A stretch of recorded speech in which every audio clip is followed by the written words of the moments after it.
Hey everyone, welcome back to Fed Up with me, Fed Up Gaz. Got my name right today. Joining me is the drummer from Symphony of Heaven, Mason, there from Indiana in the States. Good morning, man, and thank you for joining us. And how is it going today? It's going well, man. Thank you so much for having us on, or having me on for us. But You're very welcome, man. I'm very looking forward to it. I think a good place to start would be, I mean, we were talking a little about this off air, is the artwork for In Anger's Mist. What drew me is I like the way you've got the figure who sat there, his arms are out in front of him, crossed, his head is down. He looks like he's got, no cliche intended here, but the weight of the world on his shoulders, like he's in a very bleak place. All hope seems lost, and he's deep in thought. How can I find a way out of this? And I just feel, as we'll get into talking about the themes behind the single and new music, I just feel that image there, it captures it all in that moment, and it's got that kind of gothic background as well, and the lettering for the lettering, for Symphony of Heaven and the title of the single really fits as well. So I just wondered who come up with the artwork for you, and did you all pitch that idea to the artist as a band, or did that person just come back and present you with what he come up with? So we hired a guy off of Fiverr who went by I Art.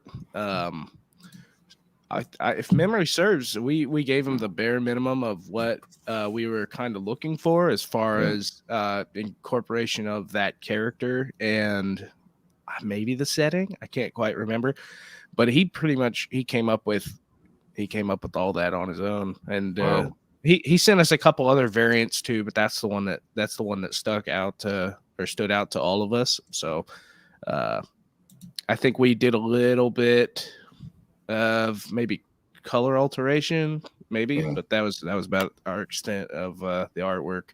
So has anybody commented on it as well? Have you had any good feedback? I'm just wondering if what people have thought about it. I haven't heard much about the artwork, more the song in general, but I think at first I kind of mentioned this to you. It was kind of weird looking at the artwork at first as the artist. I'm like, I don't know, is this gonna stand out to anybody? And apparently it did, and it was just weird seeing it with the title of In Anger's Midst without, like, what most people would associate it with anger is color red, or all these little things. But it worked out. It looks like the man that is at the end of his ropes, and I think that kind of fits into the narrative we're trying to go with for the song. I had something else I was going to say. I forgot what it was. Sorry, my influence is rubbing off. I think I remember. Yeah, we did a visualizer for it too, a little visualizer video, and I felt like that did a pretty good job of adding a little bit of texture and liveliness to that artwork, which was already pretty lively in my opinion for what it is. But yeah, it is. It also, me being a nerd, I always notice things like this, and it always captures my imagination. And it reminded me as well a bit of those like gothic games like Dark Souls, things like that. kind of captured me. That's why I was like, oh man, that's awesome. Nerding already. So that's okay. What I noticed as well when I was, reading about Symphony of Heaven, and you guys were saying for Anger's Mist that the sound now is leaning towards melodic blackened death realms. So, I'm new to the band, so and for others who are new to the band as well, I just wondered, do you feel like there's a real big change compared to the earlier music, or? I think this is a big progression in songwriting for us. So for a little bit of context, this song came out years ago. Let's see, 2017, so 6 years ago. Wow. It was originally there was a debut album called The Season of Death that our vocalist Pathos did all by himself. He did guitars, drums, all that. Before it became a full band. And then I joined the year after in October of 2018. So next month I've been in the band for 5 years. Nice. It was only I joined because he had booked a live show for July of 2019, and he was like, well, I got to figure this out. So I joined. We had David from the band Temoritus join, who I played with a little bit as well in their band. And we basically had a lineup together, and eventually we got Ero from Renaissance to play guitar for us. And that's how the band kind of came together. But then we were asked to play in Anger's Mitts live, and basically we all kind of took it and we rewrote it in our own way. And then here you go, years later, we actually retracked it as a full band. David had left by that point, but we brought in Onyx, our current bass player, to play bass on it. So, and he did guitar and orchestration, things like that. So, I think it's a progression. I'm sorry, I totally forgot the original question. You asked if it was a more progression than what? Yeah, if it was a big, if it was a big change in sound, yeah. I think it was better. It was more a big change in production. As far as performance, I think it was about the same. Yeah. But as far as production goes, it's heads and tails above anything we've done before. So. Yeah, it sounds like it's just been, as you said, the right timing. You've got a full lineup now, and it's just everything is dropping into place at that correct moment. Which obviously is a great thing. So I was going to follow up and say, did you all intend to go in this direction, or did it happen naturally? But obviously, as you've just said, it's just all fallen into place at the right time. What I think stands out as well about this single, not just the production you said and the music. If we look at before, I guess we'll go on part one of the themes. If we look at the first part, like what I feel are the real world relatable qualities. It's very deep, very personal, very meaningful. And I think it's a universal concept that people can relate to. Everything, everybody has been, a lot of people have been at that point, maybe are now, where they feel that there's no hope. Pretty much that's it. It's the end of it, if you like. How do I get out of this pit of despair that I've found myself trapped in? It could be through depression or anything. I think since COVID as well, I think it's even more prominent with, I think, how many of us were feeling during that period, which was a very dark time. So I wondered if any of those areas had an influence on both the songwriting and the themes to serve as the formula for the single. Well, like as I mentioned, the song, the lyrics and all that were written back in 2017. That was when our vocalist was going through, I would argue, probably one of the hardest times in his life. I won't speak to that because it's not my place to say any of that. But as far as songwriting and themes go, I think we wrote an album during that time that came out around COVID called Maniacal Entropic Discordium. Mouthful, that one, but we tried to get the title to be reminiscent of something from something like Dimmu Borgir's puritanical euphoric what is it? Something on it. Misanthropia, that's the word. Yeah. But we wrote an album during that time, and I felt like that was pretty representative of a lot of our feelings of that. But in Anger's Midst, I think a lot of the emotion that you kind of hear in the song from the music and from the vocal delivery, I think a lot of that carried over. And I think even post COVID recovery, things are not the way they were before. Agree. Most people would say that, and I think we're seeing long-term effects in a very short time. Yeah. I think we're fed up with it personally, and a lot of other people are. I got to be really careful with what I'm saying, but I think, I know. Yeah, but you get what I'm saying. I think so. But it's interesting. Well, definitely fed up. The name fed up. Yeah.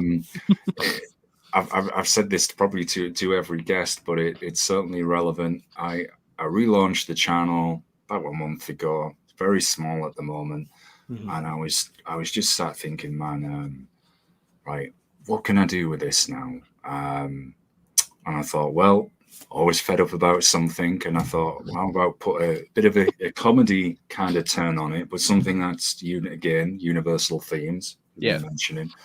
And I thought, and open it to everyone, all music, even non-metal, just everything and anything, and get people on. And the sad thing is, there's been bands, labels, many theatre, many things in the arts sadly suffered tremendously during COVID, and either vanished or never could come back. The mental health toll I think it's taken on people that is still dealing with, and now we're seeing people with the effects of long COVID as well.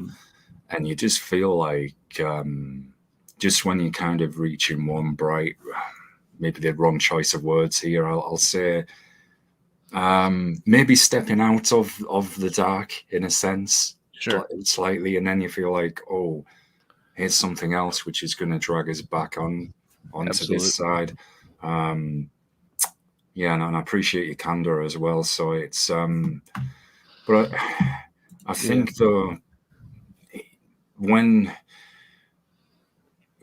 someone goes through something like that, or as a tough time, as you said with the other band member there 6 years ago, that can help make your writing and music have that really strong sense of emotion, both in the lyrics and the music, because that person has lived through that experience, and there could be somebody else who's coming to your music for the first time, or recommended by someone, and then they can relate to that. Think, well, I went through this, or I can. You don't often always need someone to state it. You can kind of read between the lyrics and get what it could be referring to. Sure, especially being that. Yeah, I think that I'm kind of hopeful that this song kind of turns out to be kind of timeless too, because the way you're describing it, like the lyrical impact, I feel like that is a timeless message. Because obviously, I mean, it's aged well from 6 years to even more relevant now. I can honestly say that when I recorded it, I didn't have much going on. It was totally fine. But like the weeks coming up before it came out, I was kind of at my wits end with a lot of things, and when it came out, I almost forgot that it was us, if that makes sense. It kind of felt like we didn't it felt like another like new release from some awesome band.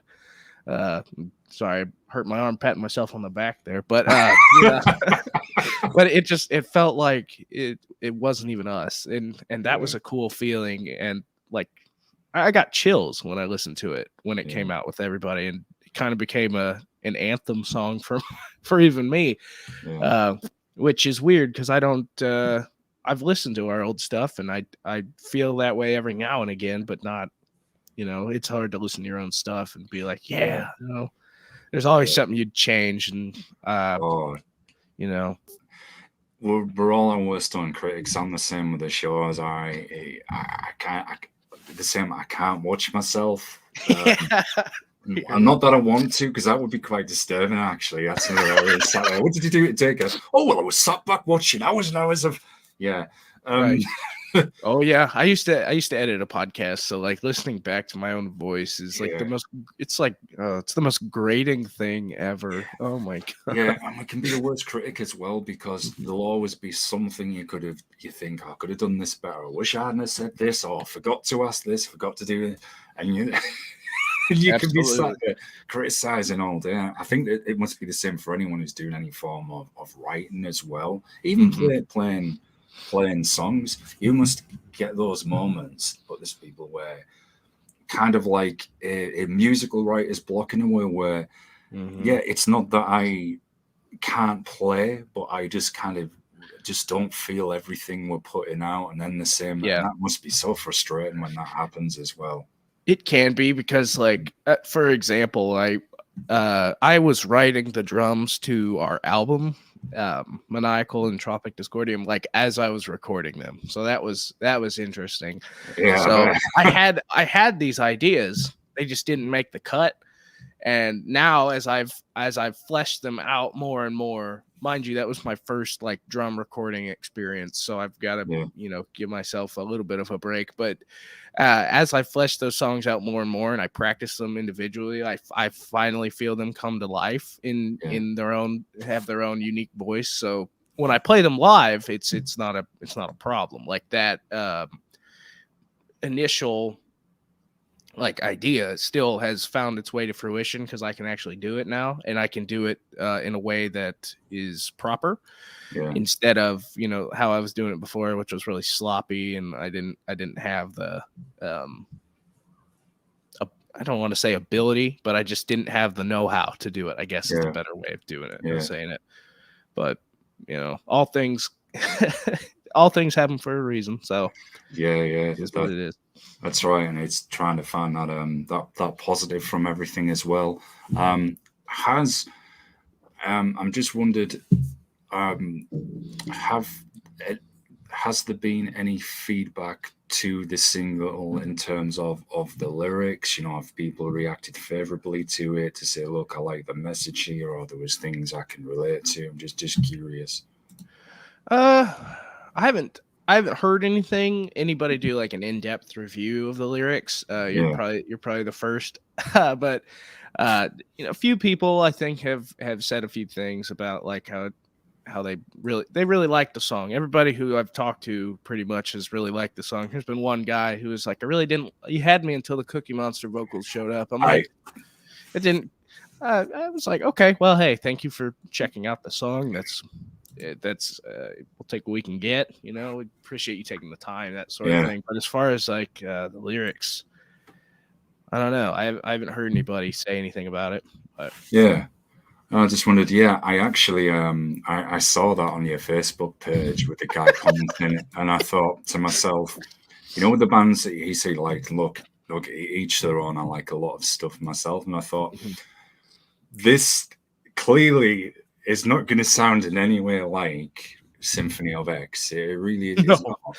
They're completely worlds apart. So if you've gone in there, and I'm not attacking the guy, if you've gone in there with that expectation, you're going to hear something very, very different. And I think there was a comment was that the Cookie Monster vocals have been played out. And I thought, well, actually, no, because people forget with extreme music, especially if you like the Cookie side, it's been around a long time, not just since the 2000s, way before that. And it's not as easy as people think to try and train your voice to do those very deep, guttural, and then can be high-pitched shouts, screams, etc. It takes a lot out of people. And I've seen, I'm sure you have, Mason, as well. There was a dude going around, I think, going up to people randomly. So you think extreme metal is easy, and said, anyone can do it. It's just shout and put them in a spot. And the majority of them, apart from, I think there was one or two who actually were in a band. I think there was a guy in a hardcore band, and then somebody who was in like a death metal band like yourselves. And they could, but they actually said, well, it's because we're in this band.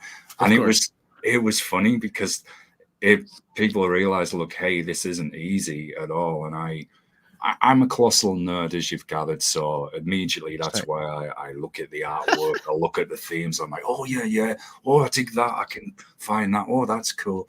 But yeah, man, music movies, totally nerding, but that No, was I an understand amusing. that. That was an amusing comment. I must admit. Which is funny to me because I don't even feel like it's very like when people say the Cookie Monster vocals. I've heard vocals that sound like Cookie Monster vocals. I get that, but I don't think he sounds like that personally. I actually think if you listen, you can hear everything he's saying. Yeah. It's not like it's slamming, like death metal, like it's not like Cannibal Corpse or even like I think you can hear Suffocation if fairly well, like if you listen to them, but I mean, yeah, it's not like I'm trying to think of it like one of those bands that does like the pig squeals all the way. It's not like Lorna Shore. I can't. I don't know what he's saying with but that's just me. I wish people appreciated that art form because, like you said, it takes a lot of work, and I can do it, 50-50, but it does hurt sometimes. I'm not gonna lie, but yeah, it does. Well, again, this is one of the other reasons why I'm doing this show. That look, I'm not expecting everybody to like every music that is featured on the show. I don't have to agree with everything that is said, but I hope that people can respect the craft, the time and work that goes into all these different forms of music. That, hey, it's not easy, especially in the extreme side of things. There is, again, if you get into slam, brutal death, and deathcore, like you said, where the guttural vocals can be really intense with the picky squeals. But it's funny what can be heavy to one person, to us can be, well, actually, that's quite light, that's quite mild, or that's not even the most extreme. So me sat there. But I often think, and man, and this is the whole thing with anti-social media, as I call it. You often can get, and I'm not singling this guy out, I'm speaking generally here. If I don't like a band, I'm not going to go out my way and go, I'm going to go and tell that band from, I don't know, Japan or wherever, hey, I don't like you guys. Anyway, because I'm shut up thinking, well, thanks for that, guys. We appreciate you wasting your time to tell us randomly. I just move on, Yeah. You can't please everyone. It's like a Yelp review. You only get them if it's like the most positive or it's the most negative experience ever. And that's something I learned with my business, my background in business is like, it's really strange that people will only give you the time of day if it's a extreme and negative opinion or extremely positive opinion. But I mean, it is what it is. I grew pretty much all my life. I didn't have any like metal friends. I was kind of always the black sheep. Still am, but I know that feeling well. A lot of people didn't like it, and so I'm not offended by it anymore. I understand. I understand it's hard to get into. People aren't going to like it. I'm a very particular kind of person, I guess, and that's fine. I enjoy it, so that's what matters. I just, man, I laugh as well when it's non-metal friends, and especially it's kind of funny seeing the facial reactions to, I guess, to quote them, the normal bands, as they would say.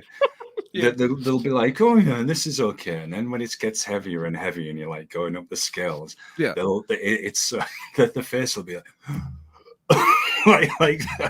what is this you are listening to? This band is called this. You're not going to go out and do it. I'm like, no. It's the. I always say this about death metal as well. I always say, look, think of it just as like a horror movie. It's theater. It's very theatrical. No one for 1 minute is saying go out and do any of this at all. Not for one moment. It is just like musical theater. Like horror movie. And then they'll be like, oh, all right, we did. Oh, this was horrible.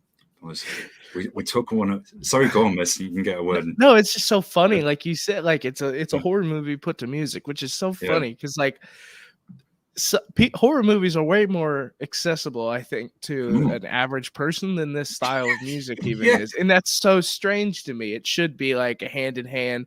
I mean, I like horror movies. I mean, when it gets into like possession stuff, it's not my cup of tea. But like, I'm looking right over here. I got The Thing, John Carpenter's The Thing. I got Tremors, Event Horizon. Oh wow, Event Horizon, definitely. 30 Days a Night, Hellraiser, that sort of thing. Like, that's more my speed or whatever. But it's just so funny to me that people can't see the correlation for those two, because nobody's actually saying, hey, go out and do all these terrible things in this music. Like Cannibal Corpse is like a prime example. That was their gimmick. It's like, oh, hey, let's just be gross and gory for fun. Shock value, isn't it? Yeah, it's just shock value, and that's not it anymore. It shouldn't be that shocking, but you still find people who it like amazes and disturbs.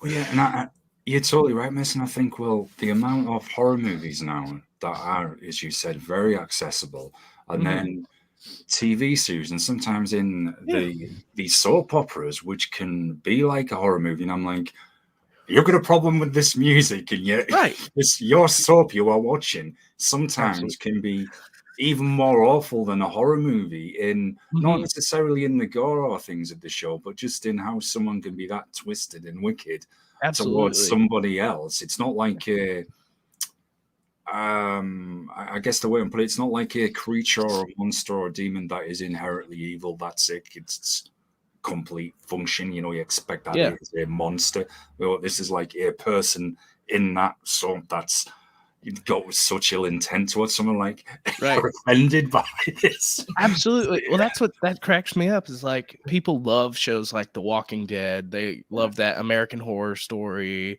There's another show I'm totally blanking, but like you said, like it's when it shows like I think shows like Sons of Anarchy and Breaking Bad are almost just as horrific, because they show people that are driven to the absolute like depths of dregs of society at the end. Worst, it's just like, oh, it's really messed up, but nobody, obviously people don't associate it with that, but I think it's like they're still hurting innocent people for like their personal gain. It's no different, and that's where getting back to the themes with the band as well, that's why I think it's relatable, because oh man, this conversation so many times with bands from all different kinds of music, both on and off air, how now we've kind of got this, if you just took that step back even before COVID and looked at the world, and this is going to sound entirely depressing, I'm saying everything is totally bad, but it's like the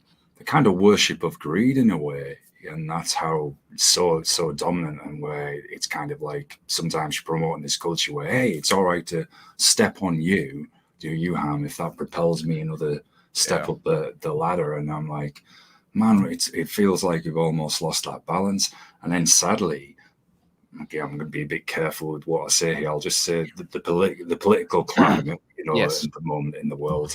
Oh yeah, you just think, man, just when you think things aren't going to get any more depressing, but I think I was reading that the band's always focused on, and I guess this can come in the horror aspect as well, and like dark realities, very bleak, but how there's that, again, getting back to universal concepts, how there can be that hope in the end, that look, there's always a way out, there's something there.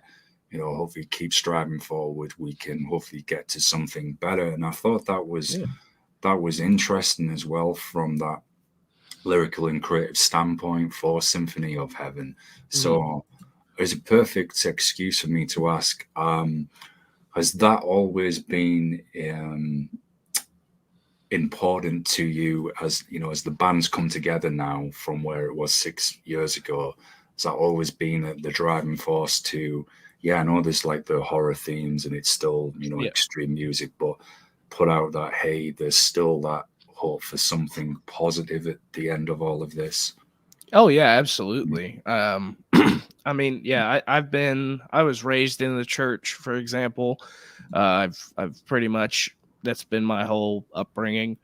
I only started taking it seriously when I was, 15, 16, and still trying to figure out, I mean, there's always something to learn. So there's a lot of discipline and practice that goes into that. But I personally, I do take it very seriously. I know Logan takes it very seriously. I know the previous band members take it all very seriously. Our current, he's our lead guitar player now. He's not a believer. He's not a Christian, but he is very respectful of it. He knows what we're trying to do. He understands it. He appreciates it, and he loves the music, which is a big part of it. Important thing, yeah. For a band, yeah. So he doesn't have any problems with it. So we, he's a brother. He's a brother to us, one way or another. Yeah. So that is so refreshing to hear, because look, I'm not going to sit here and be a hypocrite and never say that at times of life I was, especially if I was getting into metal, I'll be anti-spirituality, anti-this, blah, blah, blah, full on rebellious and everything. Mm-hmm. But as I said, with Fed Up now, and the same in my own life, is it's open to everybody.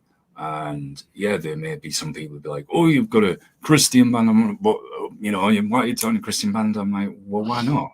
What's the matter? It's still metal. It just, that's the most important thing, is the music. I like the music, and I'm interested in the music. So, sure. Like you said about your band member, who doesn't follow the same faith as you guys. Yeah. Look, you can still treat people with respect, courtesy, be good, kind to people. I mean, those are basic human principles that we don't have enough of, for me personally. Absolutely. Speaking. Oh, you're totally right. Yeah, and that's something, dude. If you didn't have friends from different backgrounds, man, it'd be so boring. I'd just be sat here talking to myself about the album cover all the time. But I can't be friends with you because I don't share your belief. I'm like, come on, man. That's such an immature way of looking at life, I think. Yeah. I mean, even in Christian circles, we're not taken seriously. We're kind of treated as the black sheep, even in that, and which I think is so bizarre. We're kind of, it's like gatekeeping. It comes with anything. It's like, oh, we can't let you in here. Taint the gene pool, or however it's said. But like, I think that it shouldn't be that difficult. You just treat people with utmost respect, and the Bible calls us to love the Lord our God with all our heart, soul, mind, strength, and love your neighbor as yourself. And love your neighbor as yourself means treat them with utmost respect. Treat them the way you want to be treated. That's all that breaks down to in the end. And the fact that so many Christians can't even come to do that is kind of disappointing to me personally. And I'd be first to admit, I'm not always the best at it. I can be a dick if needed, or if we all can do. Yeah, absolutely. Like, I'm not gonna throw a stone at first to admit, I'm not perfect and never will be. So none of us are, man. Right. Absolutely. And realizing that, and that's why there's grace. That's why I believe in grace. It shouldn't, people shouldn't be just written off at the first chance you get. You always got to give them another chance. I'm sorry, I sound really stereotypical. No. I'm trying to phrase a coherent conversation. Yeah, dude, I appreciate it's a bit earlier there as well. Not at all. You're completely fine. Fed Up's very, very organic, very free flowing. Free flowing. Yeah. Man, yeah.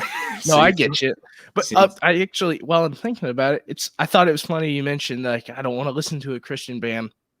We get that all the time. It's fine. We understand. It's not for everybody. Lyrically, it's like we already put ourselves in a niche with the death metal thing. Then we put ourselves in even more of a niche with the Christian lyrics. Yeah, underground, underneath the underground. It really is. It's awesome. I like being here. I like making new friends. But I also understand why some people have a bad taste in their mouth from it. So just putting it out there, we're not all like that. But yeah, man. Though, okay. I'm going to drop some random nerd. Okay, off the top of my head, you had, I don't even know still out, Believer, really good Christian thrash band who kind of like the Christian Destruction. Yes, yep. Years back, from Australia, Martyr Shrine, Christian Bolt Thrower, more or less. Okay, I know this is going to kind of, the material can kind of, I guess, it kind of fell off a little bit depending on how much you like metalcore, but Living Sacrifice, Death Thrash. That is my favorite. That's my favorite band. Pretty much, they're the band that got me into this style. Period. Yeah. I people say it's metalcore. I don't believe it. It's not the metalcore that I ended up coming to, everyone came to know. It's not anywhere near that. It's heavy as balls. I don't care what anybody has to say. Well, yeah, I mean, they did a great song for a game called Killing Floor 2, and it was a good death thrash song. And then what was the legendary Mortification, I think, also from Australia. And there is, and I wish I could remember the name. And when we're done today, if I haven't remembered the name, I'll look them up and I'll send them to you. But there is a brutal death band from Texas. Christian, and they are some of the maybe not one of the fleas has jumped over there. I get around above here at the moment. Yeah, they're from Texas. I don't know if they're still active. I haven't listened to them in a while, but they are insanely heavy. I mean, if that guy had a problem with your vocals at the moment, he would definitely have a problem with these guys because it is full on brutal death slam. Is it Broken Flesh? Those guys are from Oklahoma, but no, Burning Flesh. Hang on, it might be Burning.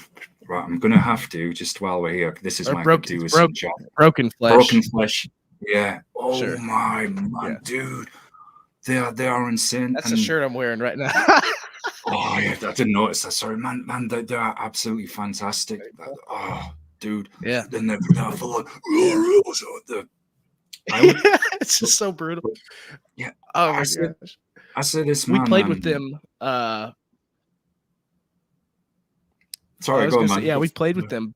No, you're fine. Yeah, we played with them back in June, down in Evansville, Indiana.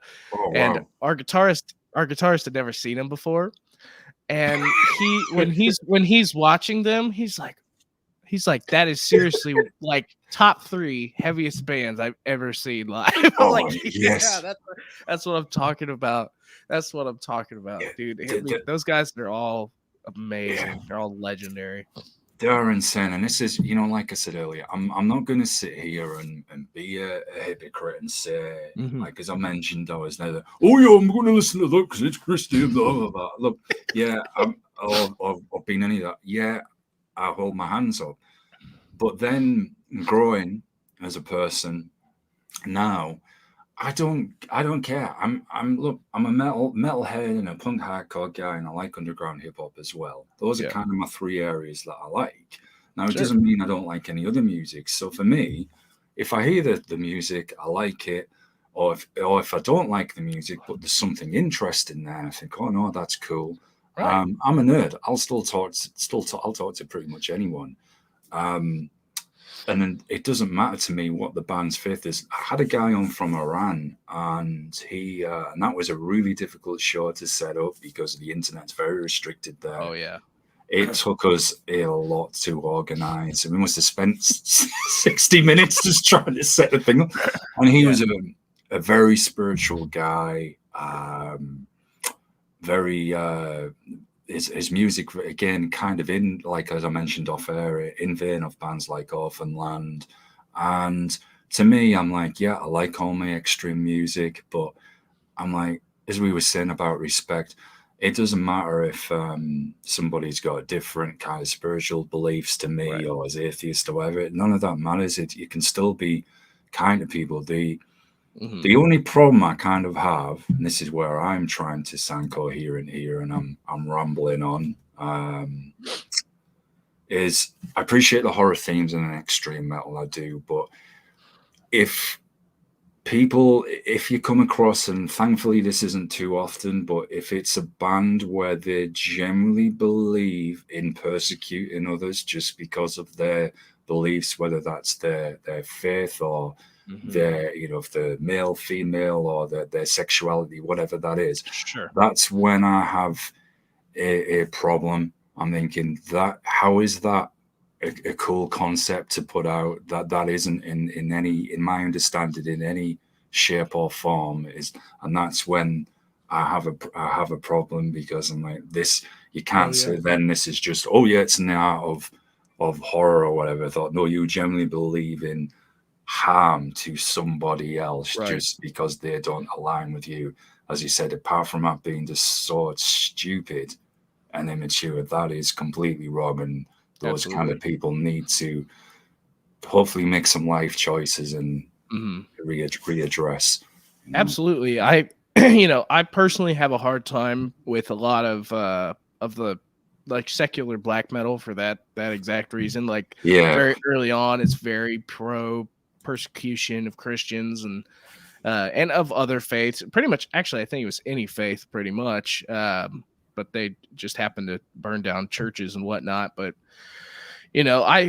there's one thing is, you can disagree with it all you want. That's fine. Everyone has the right to that opinion or whatever in any form of any of the things you just mentioned.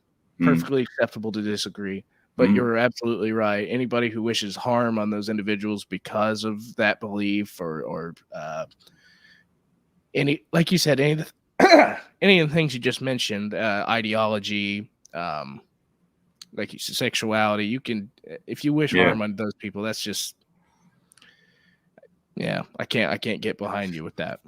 Yeah, the same. I mean, I'm all about trying to look at what we've got in common, and it's the love of the music as well. And I get in the horror sense. And what I mean, people be like, "Oh, well, we've got songs there talking about demons and the corruption of the church, for example." Like, no one's denying that. I'm meaning when it's someone who says, not in a theater sense where it's like, millions of deaths to zombies or dragons or something like that, or demons or whatever. On about when take that into the real world and generally want to do it, and I'm like, come on, man, that's just not the place to be. And I think as well, I mean, you mentioned, your faith has had that impact on you in that way, in a positive sense. And I've just realized I've said that wrong. I mean, a positive sense in respecting people. I've just realized that. I'm like, oh, what's this guy promoting? Like, no. Oh, man. I think I should drink more coffee. That's all good. Whatever. The Symphony of Heaven hate train just left the station, I guess. That's all good. It'll be fine. Hey, I mean, all press is good press, as they say. Yeah. But I was going to go, that was it. I was going to go on to say with training in martial arts, and we're kind of taught in those communities as well. Everybody who comes into one of those dojos or gyms, you treat everybody with respect, because you can have so many different cultures there, people from all over the world. And it's one of the few places, I think, in society where it does have that respect, where everybody's on an equal footing, regardless of background. And you can take that with you into the real world as well, that self-discipline, care, and respect towards others. I mean, there's a fight league I watch, Karate Combat, full contact karate fighting league, and there's a guy in it. I don't know what state he's from. It's called possibly. Apologies if I've remembered the name incorrectly here. I think it's Joshua Quirgan, and he's nicknamed as the preacher. He's a really good fighter, but a very spiritual guy as well. And there'll be people sat here thinking, "Oh, it sounds like this guy's coming out of the closet," or whatever. No, I'm just. Look, everyone is welcome on here. I don't care faith or not non-faith. I love the music. If even black metal, which I'm not the greatest fan of, but it doesn't matter. That it's still welcome on the show. What I was saying is, if it's those kind of people, as I said, that then genuinely believe in going and doing harm in the real world to somebody, there's enough of that already. Where we don't need any more of that. And thankfully, not to kind of depress anyone further, I guess the positive spin you can put on all metal as a whole is the theatrical side, where it's done in horror, where I'm maybe not putting this in the best way, but putting them, I guess, done in a more positive sense, where you can release those negative emotions in a healthy way, and that energy get out in the music as well. So It's a type of catharsis for sure. It's like people's. I personally find a lot of value in it, in releasing those emotions through this style of music, whether it's listening to it. I find if I'm in a bad mood, 9 times out of 10, it will calm me down. Like, because it's like, somebody else feels this way, or this is so aggressive. It pales in comparison to how I'm feeling right now. So, it is very cathartic and therapeutic for a lot of people. So, yeah, definitely. So, getting back to those lyrical themes, I just wondered as well. And it's amazing the answers I get to this question, because usually most bands will say, right, we record the music first, then we add the lyrics. But I have had one or two say, no, we write the lyrics first, and then when we're happy with them, then we add the music. So I've started putting this question now more often to bands. So do you do things musically first, then add in the lyrics, or can it just depend for whatever mood you're all in? I think most of the time we write the if Pathos, our vocalist, is in charge, he will write the song first, and then he'll write the lyrics after. In the case of, there's a couple songs I can think of. There's Obtaining Tranquility off of Maniacal, which I wrote the lyrics to, but we didn't have anything written for at that time, to the best of my knowledge. And then there's Anger. Lyrics were written well before the new version, came out. So those are the two examples I can think of off the top of my head, where it just kind of depends, if it's available or not. But most of the time, I think we write the music first and then go with the lyrics. I will say, I think our songwriting process is not like everybody else's. From what I understand, we kind of work on a song until we feel it's done. We don't often scrap anything. We kind of just keep honing it in until it's to our standards, which I'm told a lot of people just scrap stuff. So, but I don't know. Here, one sec. I got something. Wow. Contact's bothering me. It's all right. But that's how I would describe it. I think we usually write the songs first, and then lyrics come later. Nice. So you have that very much that team collaboration, all working together on it, and then when you're happy with that, and then you move on to the next part of the process. Yeah, that's really cool, man. So I'm curious. Well, this song was originally wrote then six years ago, as you said. So if I said, how long did it take to write and record? Well, it's quite a while, didn't it? So when you looked at, I guess, the original concept and where it was, and then to now, and you sat down there, all of you, and you thought, right, this was wrote 6 years ago. What can we now do that can improve it? Yeah, that can make it different. I mean, production, probably an obvious one. That was a big one. Yeah, so I just wondered how you all kind of took what you already had and improved upon it to where it is now. Right. Well, so like I mentioned earlier that was one of the songs I had to learn to play live. Yeah. Well, I'm consistently for the last 6 years, it's been the one song that we've played live. I'm pretty sure we played it at every show. If we haven't, then that is what it is. But we pretty much consistently played that in the set wherever we can put it, just to keep that element of the old material with us, so people can always go back and check it out and be disappointed that it's not as good as the live performance. But we like to keep a little bit of everything from each release if we can. Granted, our songs are long, so we only ever get to play 5 songs a show, because 30-minute set lists are a thing. But basically, we kept it around this long, and we thought, well, it might as well. I mean, it's the one song we've kept from this time period. Why don't we just try and take that and make it for a modern audience? And to be honest, it kind of worked out as a test for some producers and engineers we were trying to work with to record our next release. Sorry, I'm saying quite a bit. It kind of bums me out, but but the idea was to test these guys out so we can see how it will work in the future. With our new releases, upcoming releases. So we wanted to put this old song out, kind of make it a bit more timeless for new fans, old fans, people who are indifferent, and just see what we can do with it. Man, I'm really trying to string together a coherent sentence this morning. It's okay. But so I think what I was trying to get at is that a lot of over the 6 years, like, each person's part has evolved a great deal. My part has evolved immensely. My version sounds almost nothing like the original version. Yeah. Which are you familiar with Ola England? The he created Solar guitars. I think he played guitar in The Haunted. Oh right. Yeah, I think that's who it is.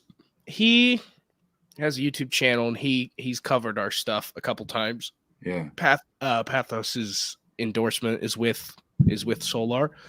So he reviewed our stuff recently and he reviewed the song.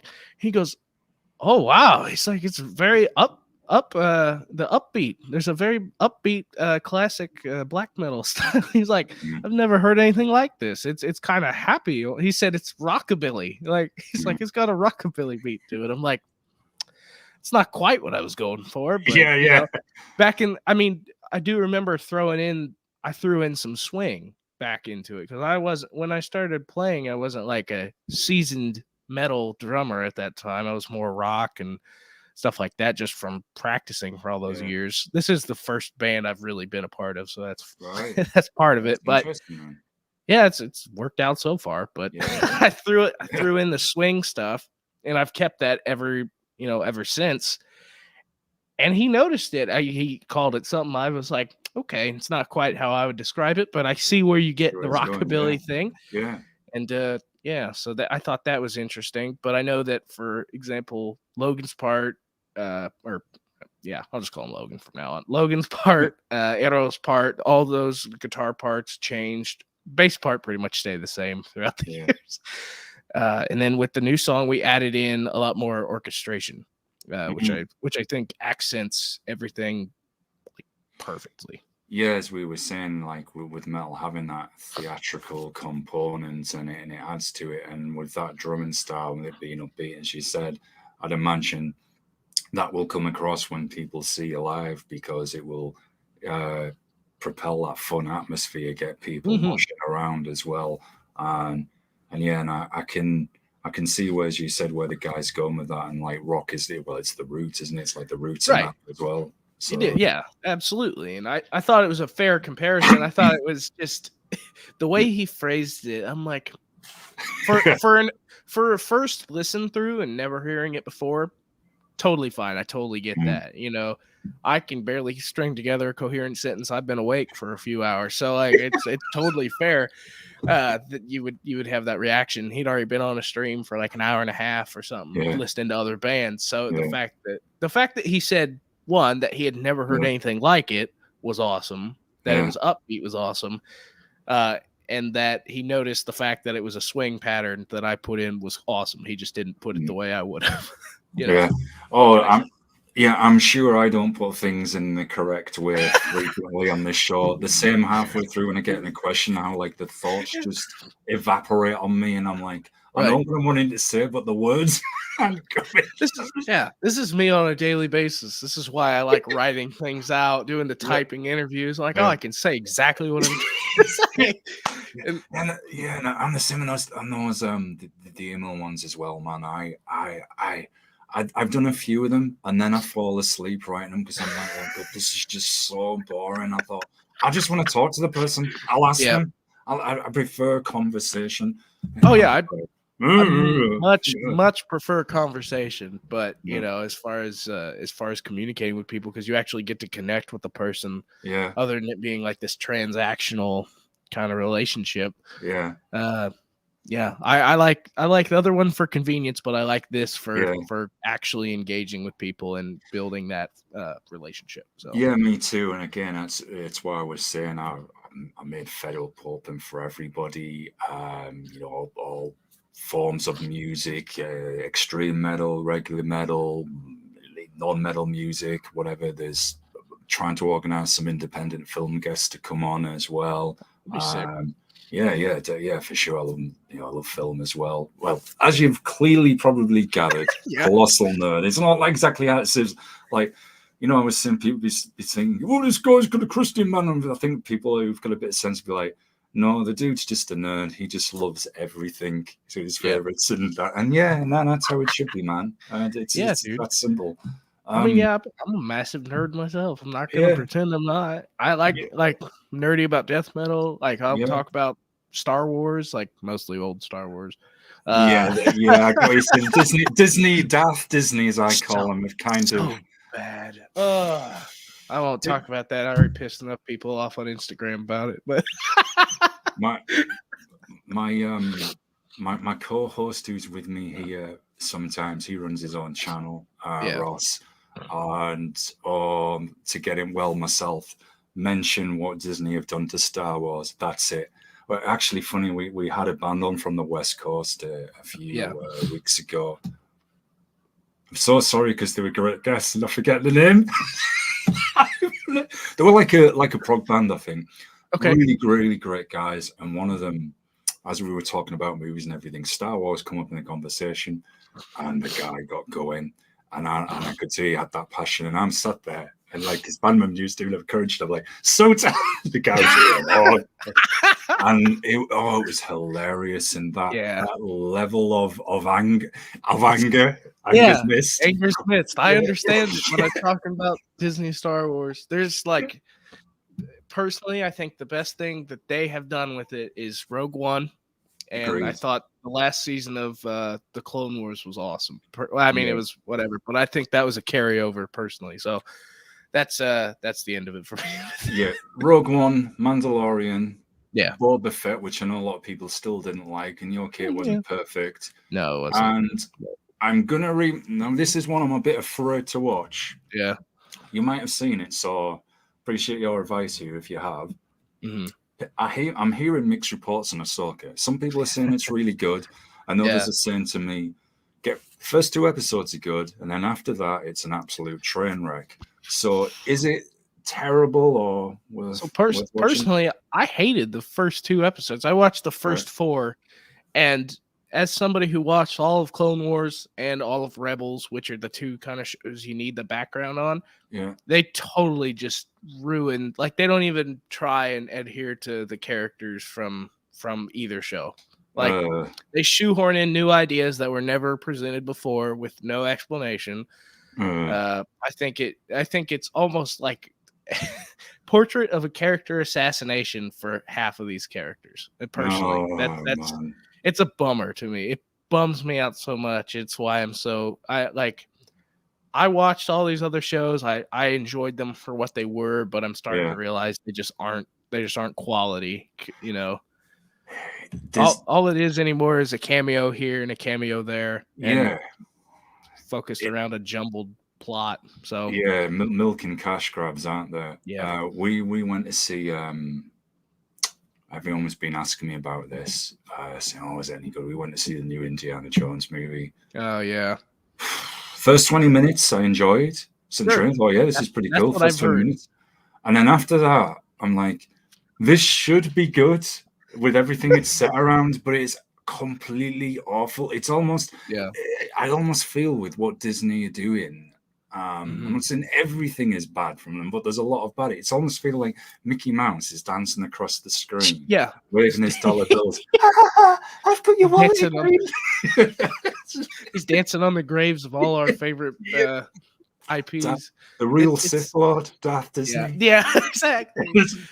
Dude, it's funny. I watched all 4 of the other Indiana Jones, like just to kind of get back into it. People hate so much on Crystal Skull. I understand why. I think it's a good Indiana Jones story. You know, they don't make the character Like, I've heard that he just like wants to die throughout the whole new movie. Basically, he's just like, I'm done with this. He's just like this broken. You can really tell he's done with that entire. Yeah, he's franchise. just like, I'm so depressed and I hate my life. And it's like in Kingdom of the Crystal Skull, he's old, but he's still the same guy. You know, I appreciate that. So take that as you will. Spoiler alert, folks, towards the end when they go back in time to ancient Greece. yes, really. And he's on the beach talking to is it Pythagoras? I know I've just butchered the name. And that really comes across so much like, I'm tired of these movies, of what Disney is doing to them. Just kill me off so I have to no longer appear in them. Yeah. The acting is so horrendous in those particular scenes, the exchanges, the dialogue. Okay, to put a Star Wars spin on this, and I think because current Disney is so bad, that's why people are respecting the prequel trilogy now more.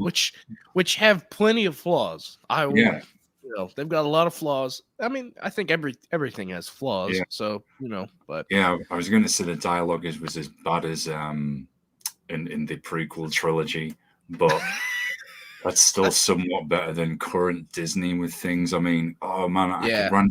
We did I'm not sure if we Ross's channel, we do movie reviews on there as well, and I'm not sure if we did review it. Might have. We had a real good rant about it when we got together. I know that, and it was the recent Predator movie, Prey, and I was just saying, I'm just so tired of what Disney is doing. I'm like, okay, it was better than Predator 2018. But it's not to say it was so good. That was awful. I watched all the Predator movies, and I got to that one. I'm like, I liked the first three. Yeah. Is this really that bad? And then I watched it again. Like, no, it's that bad.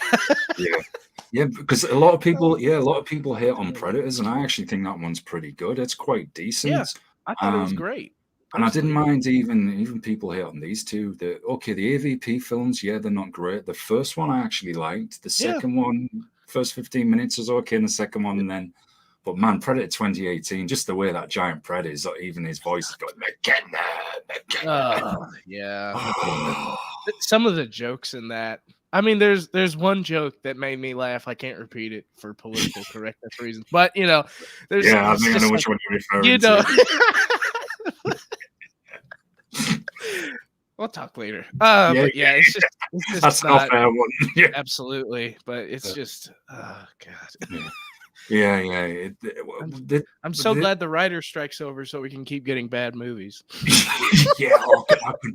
I couldn't help make that. I actually said that to one of my friends the other day. I said, now the writer's strike's over. I said, do you think we might actually get some good ideas again? Do you think that break will have maybe... Nope. It's every honestly, we're talking about universal concepts, on the lyrics. I mean, there's one of these constant reboots, remakes, spin-off series when there's no need in it, because it almost feels like there's no ideas left. So let's just milk everything for what it's worth. It's so painful. You've got the spin-off on John Wick coming, The Continental, which, to be fair, I'll hold my judgments until I've seen it. Sure. But sometimes I'm just like, do we really need a spin-off series on this? Do we really need a movie on this or whatever? It can be, I don't know, what next is it? There was a dog that appeared in, I know, Star Wars 7 in the background. So we're going to do an entire series on this dog. I'm like, no. I can't wait to see the spin-off on the stormtrooper who hit his head on the Death Star door when he walked through it. That's going to be a great one. But, it's just constant reboot for cash grab. That's all it is. I mentioned earlier I have The Thing, and that's one of my favorite movies. Yeah, they're talking about a remake, and it's like, part of me wants that, but also part of me saw how the 2011 version went. It's just like, I don't know. I don't think it's a bad movie. It just looks horrible because of the CGI. It's so bad. There was one guest who don't worry, folks. We will actually get back to the music of Symphony of Heaven in a moment. This is my fault. I took us down. Don't worry. It happens. It's quite funny, man, because this happens so much on this show. People say, how long is it? It always goes past 60 minutes. Average show is usually 90 minutes to 2 hours. That's fine. So Yeah. now I just go with it, and mostly every show always goes off topic, usually about movies. Yeah, It seems that's to be fine. the common thing, and definitely I'm picking up the sense that everyone is so frustrated, and anger's missed. Anger's the perfect plug again. Anger's missed with all the reboots and remakes and spin-offs, etc. And and it's even led to a lot of guests have actually said, get like they've asked me, and I don't know when and how I'm going to do this. But we've had bands say, get a monthly panel together with people from all these different bands, and we can review some movies. And I was like, I know how that is going to go. It will just be sat there, ranting about that. It could be fun. I'd be down. You know, it's like chaotic, the way I can say it is like you can only be served crap for so long before you actually say something about it. You know, you know, I'm usually pretty easy. I like a lot of bad movies. Same. You know, I saw The Last Jedi in theaters, and I was like, "This is the death of my childhood right here." And that was it. The Whack Jedi. And that was when I started realizing, wow, you can make a bad movie and it really be bad. Yeah. Well, it didn't even say the director, or was it Gareth Edwards? Not Gareth Edwards. No, it was Rian Johnson. Rian Johnson. Sorry, Gareth Edwards. Gareth Edwards did Rogue One, and he did great. He did a movie recently. I kind of want to go see called The Creator, which I'm actually going to see it tonight. Tell me how it is. Will do, man. Yeah. The theme intrigued me, especially with the current debate around AI, and this whole movie is set in the future with humans fighting a war against AI. I think that's interesting. I have my thoughts about it, but I'd like to see what it is. I'm hoping it will be much better than Expdendables 4 that we saw. I just heard about that yesterday. I had no idea there was a new Expendables movie out, and now I'm hearing it's absolute trash. I never saw any marketing. That's a good thing. Maybe so. Dude, the first two movies were fine. Yeah. The third one was terrible, and then this one, now you can tell. Too many now. Cash grab, just stop. See, I thought the first one was great. I thought the second one was terrible because it just took itself. It took way too many cheesy shots at things. Like Clint. I can see that. It was Clint or Chuck Norris. Chuck Norris made a Chuck Norris joke in the movie. And I'm like, this is too much for me. And I didn't mind the third one. I obviously wasn't as good, but no, it's just what in the world. there's some. I'm getting that hyper. I'm knocking the desk and everything. Sorry, folks, all the background effects. It's because I'm getting so stoked and excited. I'm in my element. Awesome. It even comes across like the actors literally. I know they've got scripts and delivering lines, but it is so painfully obvious in this one. Nobody cares. Yeah, it really comes across, and it's just it almost feels like a filler movie. I mean, Sylvester Stallone, spoiler alert, isn't in it very much. It's more as if they're transitioning towards Jason Statham being the team leader, but some of the cast just doesn't seem to work. Megan Fox, how am I supposed to be convinced that she's some kind of former Spec Ops mercenary when she looks like she's gone for a night out in the town? Right. Literally does. Makeup and everything stays in place. I'm like, this is just silly. And then 50 Cent delivering one of his most unconvincing lines ever as some former Spec Ops guy. Anyone who's seen it will know about the line I'm particularly referring to, but it's a moment in the movie and you just sat there like, what? This is so underwhelming, and the delivery. Right. That's what and I heard that Arnold's not in it, Jet Li's not in it, and Terry Crews isn't in it, and I love Terry Crews. Yeah. So the fact, I heard why he wasn't in it, I totally understand, but it's it's awful. Great. I enjoy, honestly, man, this year, if you ask me like what have I enjoyed so far this year, John Wick 4 was good, Equalizer 3, that was pretty good. Yeah. Spider-Man Into the Spider-Verse 2 was okay until it got to the halfway point when I think the team decided to go for the dinner and forget about the rest of the movie because it became too cluttered. Yeah, I saw some of that. Yeah, That was weird. Yeah, that's how good recent releases have been in the struggle. So you're struggling to remember them. That's yeah, yeah, exactly. Yeah, exactly. you know, That's a recommendation. I don't think I can't remember the last thing. I think the last thing I saw in theaters was Scream 6, which Well, I haven't seen that. oh, it was good. It was good. Oh, If you like the first, if you like yeah, the first movie, yeah. I think the fifth one and the sixth one are really good, and they also like pay attention to the all the sequels. I think it's pretty solid. So, but yeah, I can't remember the last thing I went and saw in theaters. I think Transformers movie came out this year, right? That was pretty decent. Oh, the yeah, I don't think I've seen that one yet. That was the one with the dinosaur robots, isn't it? Rise of the Beasts, I think it was called. Yeah, it was good. Transformers movie. So, usually not the greatest fan of the Transformers movies, but I'll give it a try. It wasn't. Well, Michael Bay didn't direct it, so there's. Oh well, there's a good thing then. That might actually be good then. Yeah, I agree.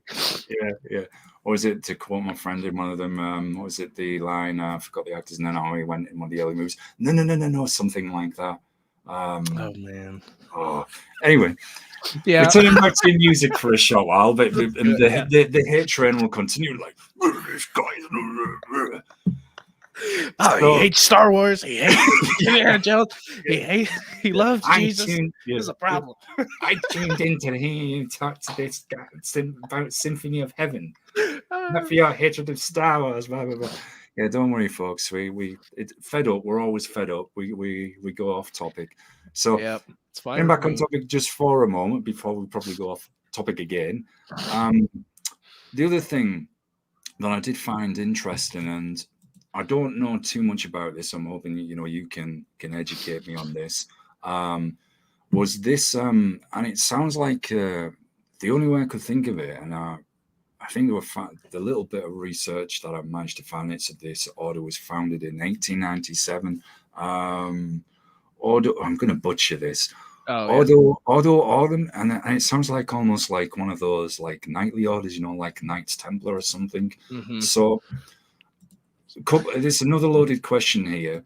What attracted you all to kind of use those themes as well, and the story about it? And then the third part of this, I know this is a bit of a long-winded question, is could you tell us all a little bit about this order? It's about as well. It's a serious moment for us. I'm going to try very hard. I'm not the best person to do this, but I'm going to try my best. To appreciate it, man. So the thought of building a concept, like I've always thought concept albums, concept EPs are pretty sick. Bands who do concepts, I think it's pretty cool. It's people enjoy that for whatever story they're trying to tell. At least there's like a coherent narrative. I'm honestly, based on what we were talking about, it's kind of like I think the storylines can honestly be replacing films in their own way. Just based on what we've talked about. But I think the reason let me put it this way. There's another band who talks about this exact order and has a deeper knowledge and understanding of it. They're called Pantocrator. They're from Sweden. They're like Swedish death metal. All right. So it talks about the Golden Order of the Almighty. That's the name of this order. And there's a website out there. It's not the best quality website, but it will give you a lot of information. It is a pseudo historical order, basically. Right. It's kind of like a secret society, so it's really hard to talk about. It's not quite a secret. It feels so weird saying secret society. Everyone's like, "You're in a cult?" I'm like, no. It's something. It just adds another layer of mystique, I think, is the best way to explain it. But the story we're telling is this character named Nicholas Farrell. He is the Grand Master, for lack of better terminology, of this order. And he wrote this entire basically it's like a book. It's like a short book called The Eagle and the Dragon. Ooh, And I will have to, it's very poetic. It's very interesting. I will have to find it and link it for you here so you can read it if you want, or if you want to attach it for the show. Yeah. Here, I'm going to look for that real quick. But it is, I think my bandmate would have a better, he would be better to explain it. So if we want to have him on some other time, that'd be sick. Just because he would explain it a lot better than I can. It's all good. Oh yeah, there is a book too. I totally forgot it actually. It's just I'm not, you know what I mean. It's hard. Yeah. Yeah.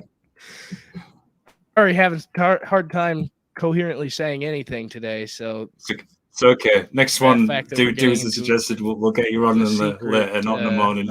Quote unquote. No, basically we're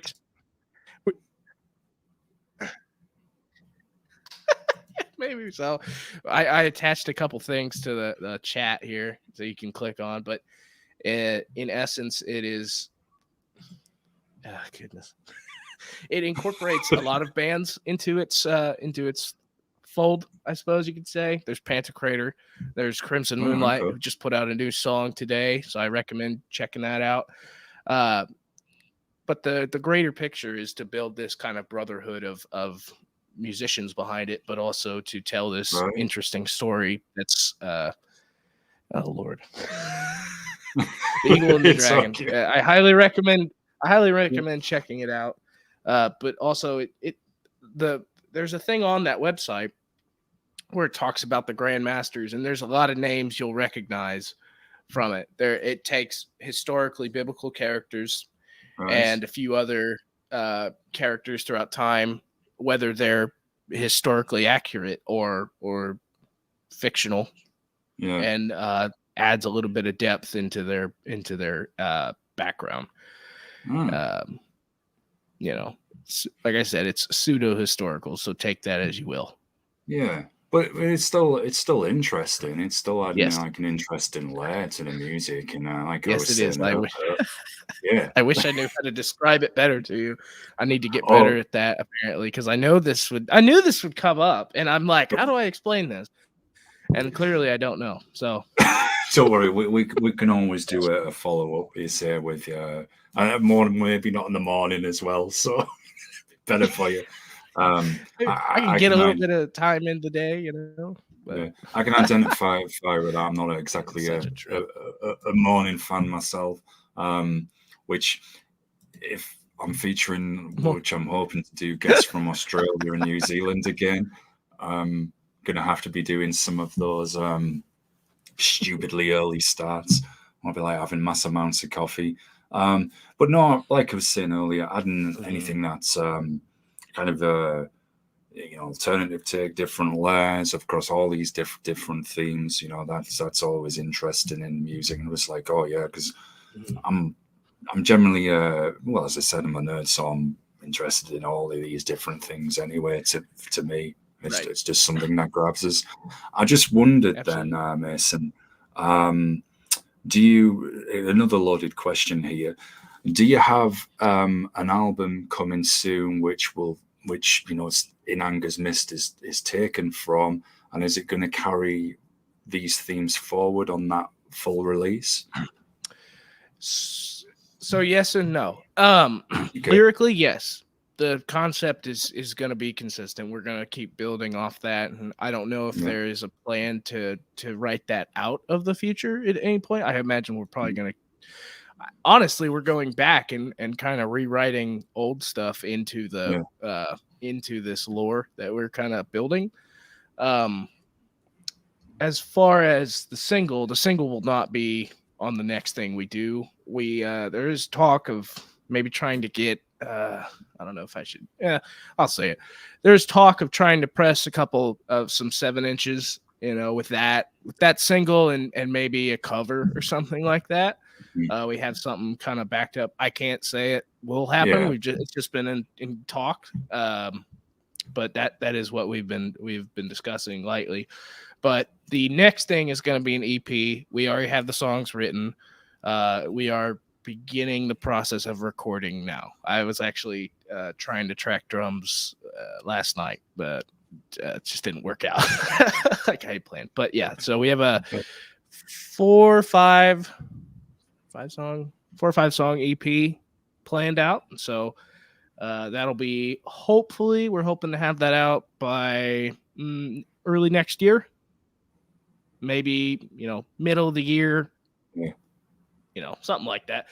We're hoping, April, May, something like that. But with things are always things always change. So I can't speculate anymore until it's all set in stone. So, and I appreciate.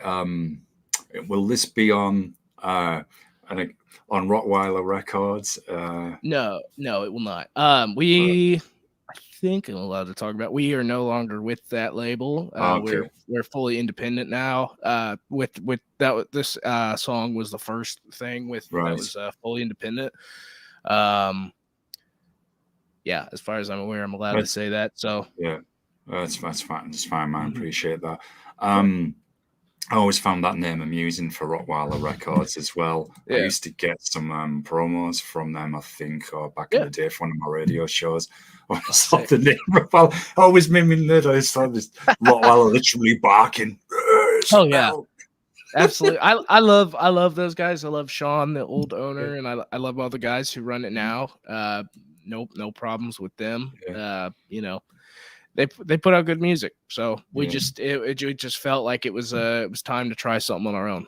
Yeah, you on with that? See what you can do. Yeah, definitely. So, with that said, then, do you have some? I'm going to ask you a little bit about your drumming in a moment as well. Okay. But do you have any shows coming up that are going to support the release of Anger's Mist, and also any other merchandise planned? Some more shirts, anything like that?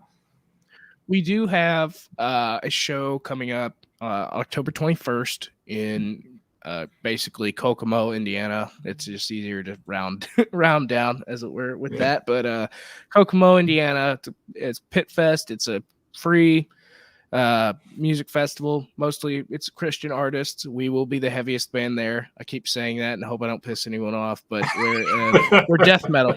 We're not metalcore, we're not hard rock, so we're like pretty much, we're kind of we're gonna be the heaviest band there. I'm just gonna leave it at that.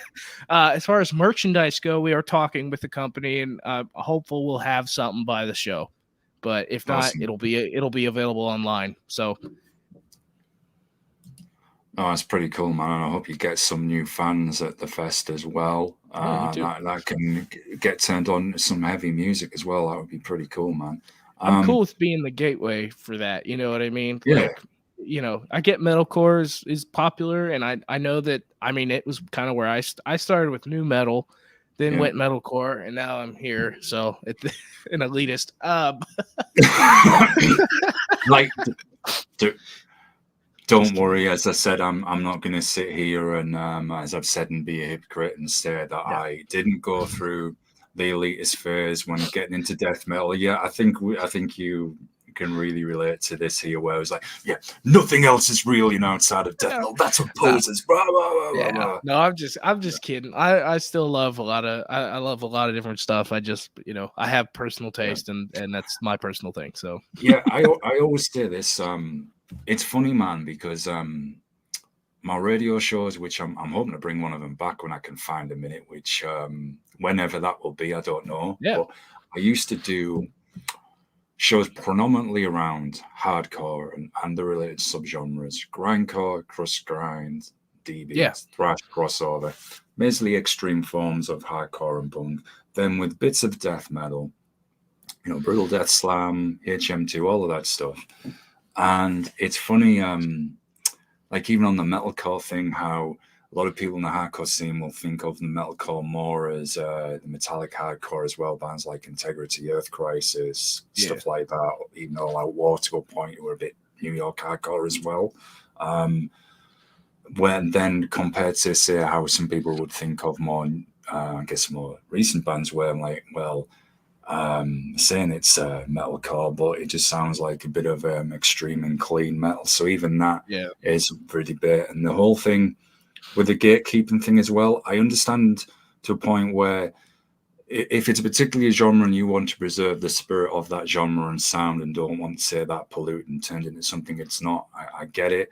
And that's not, but, and some would view that as elitism. No, you're wanting that genre to stay how it is, to stay. You're wanting Doom to sound like Doom, for example, sure, or if it's Death to sound like Death, you know, whatever. But if it's where people are gatekeeping against someone coming into the scene or band not sounding particularly metal, like how dare they experiment and add in different genres, that type of stuff is dumb. Because I would say that like the best way, like you said, it's to keep a genre a certain way, but I also think that experimentation it leads to innovation. You know, does do, like one of my favorite bands is Death. You know, Death's Humid was a pinnacle album. It changed so much of the genre because before it was kind of, you know, paint by numbers death metal. Like they started it, so I can't really say that, I guess, but I know what you mean. They helped start it, and then they made like 2 or 3 different genres just based on that. Like the melodic death metal stuff kind of came more from Sweden, but they had influences from that. They had the progressive and technical side. So why not? Why would if you're not particularly like actually death metal and you're just calling yourself that and you're more in line with like metalcore, totally understand that. But like if you're actually same level, it's brutal. Just as brutal as any other band. You're just trying to keep people out. So I wasn't saying totally. I totally get what you're saying. I wasn't saying like, you know, bands aren't free to experiment, still brutal. Oh yeah, I get preserving the sound. Say if it's New York hardcore, for example. You know, I want it to sound like New York hardcore. It'd be weird if it didn't. Yeah, you know? I'm not saying don't experiment or try any different takes. Right. That is welcome. But but the gatekeeping, I think that obviously isn't cool. Just said this the wrong way because how is gatekeeping cool? But anyway, it's not. So see, it's catching on today, isn't it? But where it's excluded, I think if it's like we were saying with music in the show, because if it's excluding people coming into the metal community that don't wear all the merch and, you know, all the band tops or that aren't how a metal head is perceived to be, or they're not entirely metal, or it's a new band coming in saying, you know, hey, we aren't particularly in this genre, we're kind of an electro crossover. That's silly because, as you said, you've got to keep open to those new ideas that can put new interpretations, new alternatives. One of my favorite bands, they're from Italy. They're called, I can never pronounce them correctly. They're spelled ADE, so like Aid. And they're a death metal band, but they incorporate traditional Roman instruments and focus on Roman history, a bit like a Roman Nile. Yeah. Okay. Yeah, I'll have to check this out. Sounds interesting. And again, like with you guys having your like history kind of side there, which I found interesting. That's why I like it, because it's still brutal.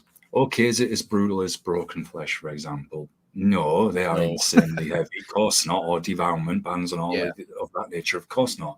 But it's still very heavy music. Right. It's even got like classical symphonic arrangements. And it creates this very cinematic atmosphere. And I like it that they are focusing on kind of the ancient world, something different.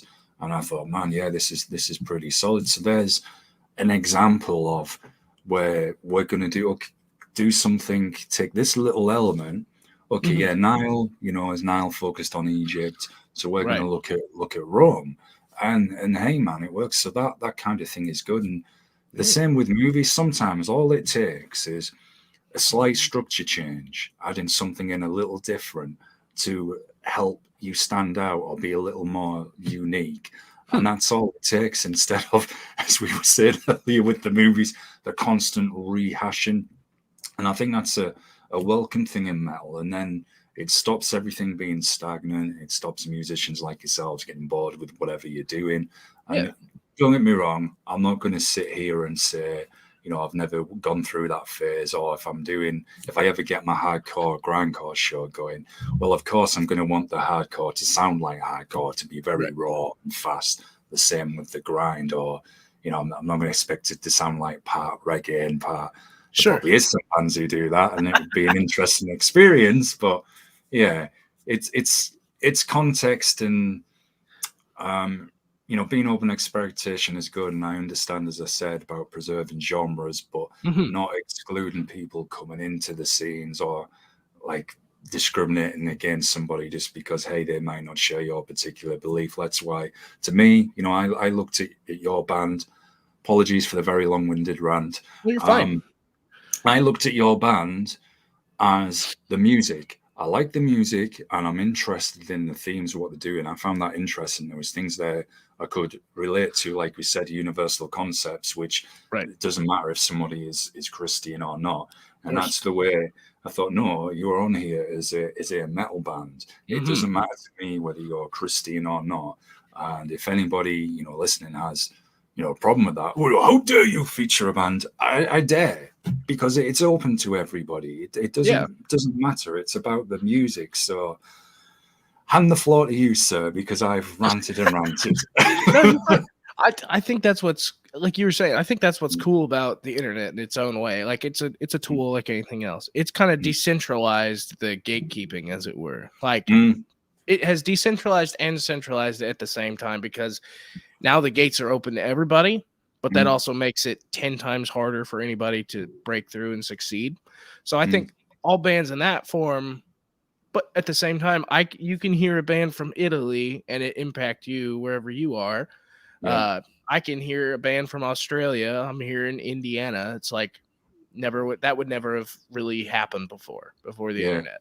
Yeah. Nowadays, it's a totally different story. I can hear a band from wherever in the world, and it'd be fine. But I think more where we see gatekeeping today is more like when it comes to shows and stuff like that.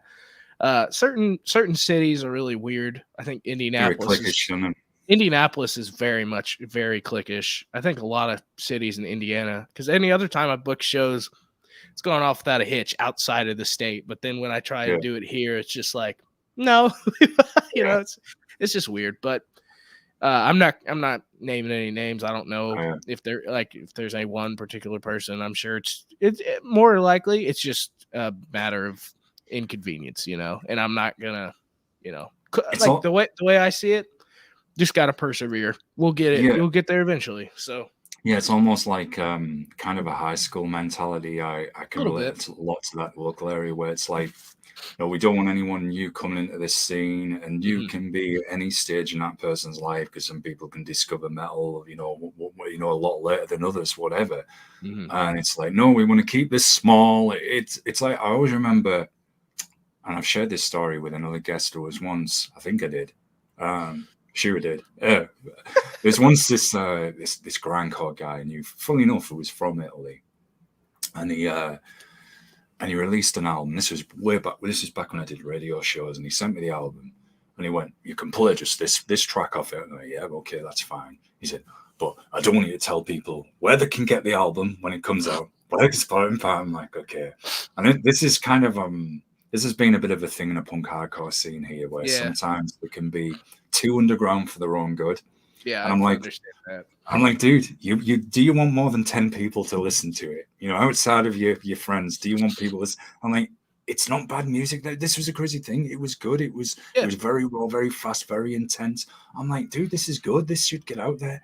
I was so adamant. No, don't want to do it. I'm like, and then obviously it disappeared and never heard from him again. Of course. So that can be one frustrating element with that, where it's like, no, we don't want this new blood coming in, whatever stage, or we just want to keep it literally the local scene for the local people. Can we have anybody else come in? Right. I don't get. But by limiting yourself, then you could totally turn somebody. You aren't gonna reach all the people you can. Like, for instance, I think we're not super big here in the States. That's totally fine.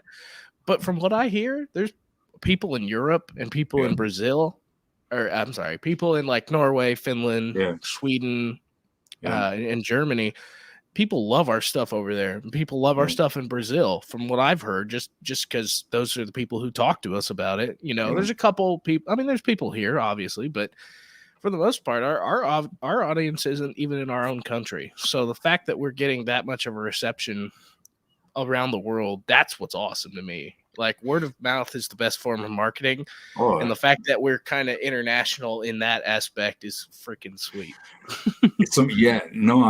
I think that's I can relate. I'm using this word a lot today, relate, but I can because You're fine. I've kind of had similar experiences in the local area where I can get more kind of traction going international than say local. And that's not a bad thing in a way, because it's obviously cliche phrase here, big world out there, and going international, and then hopefully that feeds back as well. So you're connecting with all these different people, and Brazil's death metal scene, you know, Christ and all those bands, so many. I can totally hear why they'd be getting into you, and there's always another way. It's like perfect excuse to get back to the theme again of the album with, the character who's stuck in this very dark place. Is there a route out? Is there a way he's going to get out of this predicament? So it's the same in that marketing sense with music, with the internet now as well. There's always an alternative. There's always another way. There's always somewhere how you can get around that, thinking outside the box as well. So that's, I think, the good side of the internet, because one regular topic of conversation that comes up is with the oversaturation with bands and everything on the net now. But I think you've just given a positive side of the internet there. I mean, look at us where, we've been ranting about Star Wars, chatting away. There's a good thing we've connected. So, yeah, definitely. And now I've forgotten where I was going with this because I talk so much. That's all right. Yeah. Shout out to the rest of the band as well. And they ask, so how did it go with Fed Up? Well, it was an experience. Well, they'll hear it. I'm sure they'll hear it. It'll be fun. Oh man, it happens all the time. I think I'm making disclaimers and apologizing in every episode for the off-topic moments and rants that either the guests or myself go on. But I think that's what people enjoy about podcasts, though. It's not or video cast. It's just not as cut and dry as it as like a reading an interview in a magazine. It's like you can actually hear what they're saying and how they're saying it, and there's tone. That's what I'm trying to say, I guess. I think it puts that human aspect across as well, because people can see the guests as people. And like we were talking about Star Wars, and you'd be someone like, oh yeah, I'm into Star Wars as well, and I'm frustrated with what Disney are doing, or I'm into this. So, as we were saying, relatable concepts, it puts that out there. And again, that's one of the other many reasons why I relaunched Fed Up and wanted to make it open for everybody, for all kinds of music and cultures, backgrounds. So we can put a good fun vibe out there as well, especially with careful how I say this again, with recent events, put a bit of positivity out there. And I mean, look, the logo is simple, 3-inch guy on this guy sat at a computer desk with his head down, Fed Up, says it all. So I believe there was. And that's what's sorry, go on, Mason. That's what's interesting is I feel like if we had put like you just said, a guy at his computer head down, that would have fit just as well with the In Anger's artwork as the one we did, the more gothic and like kind of fantasy realm of it. I think either way it would have fit. Like that's like you said, universal concept. It's a timeless aspect of things. So there's always a reason. It is because dude, I'm always venting about movies and everything we've been chatting about. So I thought, let's put that into the show name and use it in a positive way. And so far, everyone seems to like it. As you said, they like the open format, the free flow, the off-topicness. Because I always say, I guess, did we get enough about the music? I'm not going to get loads of it from your fans. Everyone's like, no, man, everyone's into that. They like us going off on the tangents. So there we go. Now I'm struggling to think of something to say because we've gone off and ranted so much and about loads of off-topic things. So let me just double check a moment, folks. So definitely go and check out Symphony of Heaven on all the sites as well. I will put all the links in the description on the show later too. And I believe so where can people is this just a digital release at the moment? Is there any plans? I think, did you mention you were planning there is talk, like I said earlier, there's a little bit of talk about like a 7-inch, like a small like a record with like maybe a single like or a cover on the other side. Maybe it would probably be a limited run, so it would probably sell out quick if we're lucky. But that right now, it's the only thing that's available is the digital single right now. Right. That's great stuff. So is there anything that you would like to shout out? Anybody? I always ask guests this, give them the opportunity to shout anybody out or anything we may have forgotten. I mean, shout out. Shout out. I mean, thank you so much for having me on. Oh, you're very welcome. I really do appreciate it. I know the band appreciates it. I love working with those guys and meeting new people.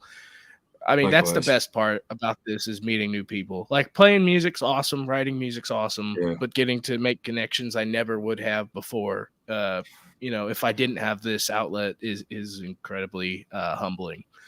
As far as shout outs go, I mean, go check out our new single. I have another band called Bermuda's Burden that has a couple songs coming out.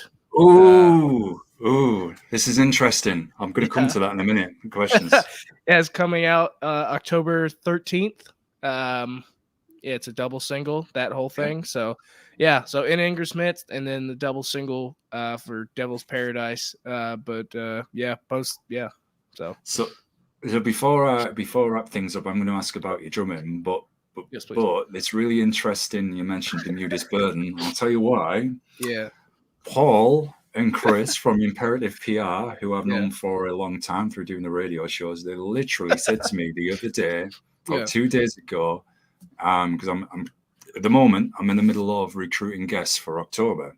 And what I try and do is I try and lock out 1 month, get that locked out, and then fill out the next. And he said to me, I saw the promo I got for Mangled Carpenter. We're also on. Yeah. And I said, "Oh man!" I mean, the name made me laugh as well. Like, got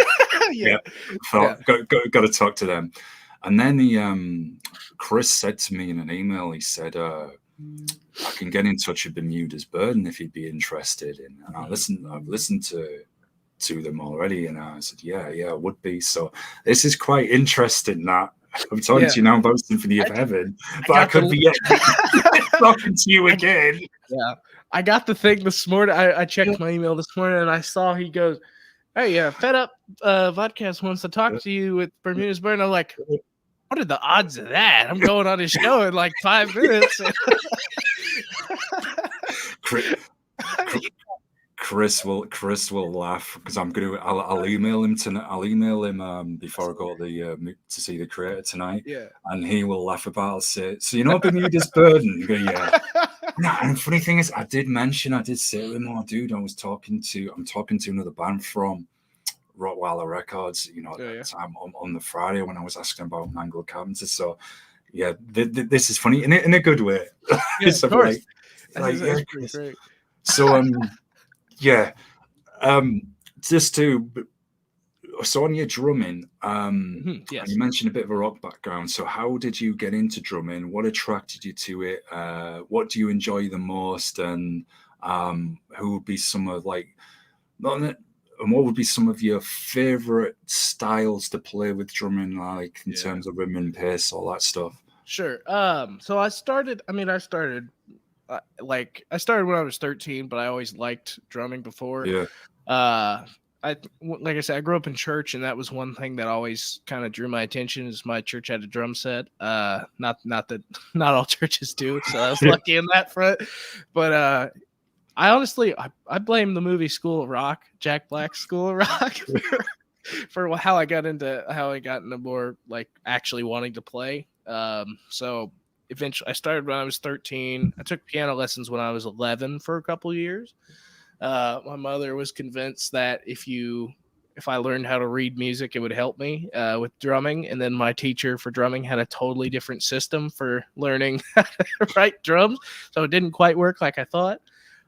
So now I can't read music because I lost that skill. I can tab things out in my own way, but it's not the official way or whatever. But so that's when I started. So it's been a while now. I think I'm going on 10 years playing drums now at this point.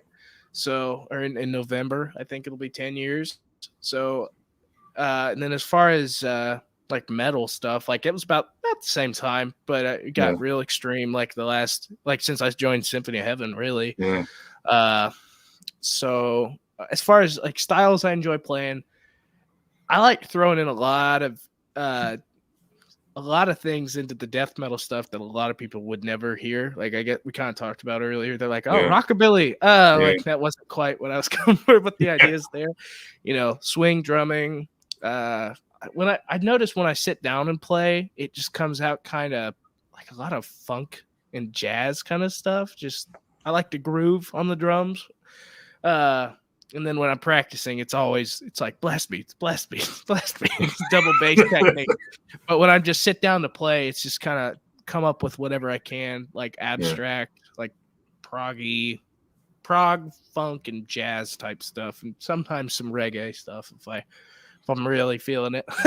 But I think the thing I love the most about drumming is I can express myself in a way that words can't in a lot of ways. Yeah. It's a means of therapy and catharsis for me, and it is easily one of my favorite things to do in the world. Let me think. As far as anything else goes, as far like I love the fact that there's always something more to learn. There's always a new technique. There's always a new drummer to watch, a new lesson to be found, whether, like I said, whether it's learning to play reggae stuff right or playing blast beats at 300 BPM, which I can't do, but I especially appreciate having like limited equipment. I still have like really janky equipment.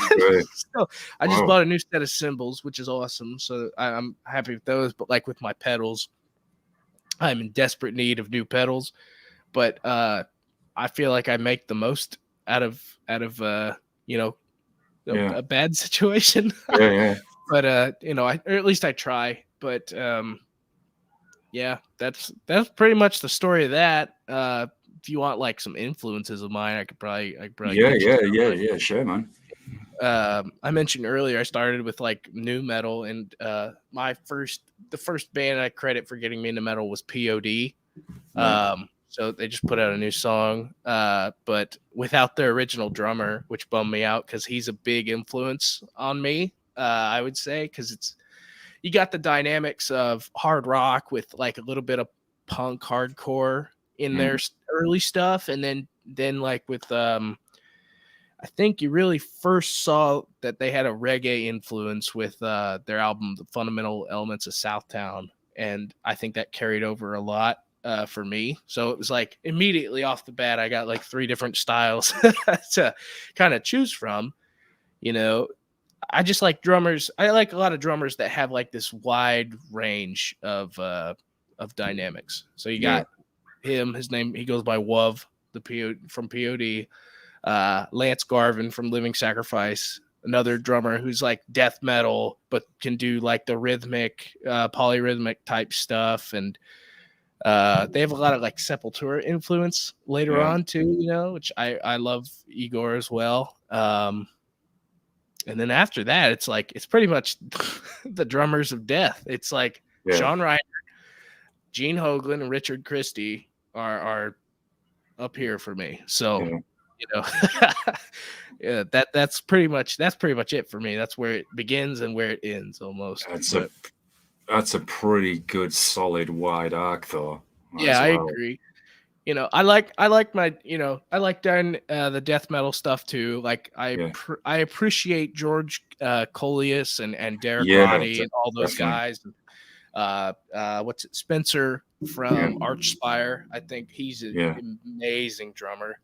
But you know, so I like to throw in influence from wherever I can get it. But those first couple I mentioned are pretty much those are my main guys. You know.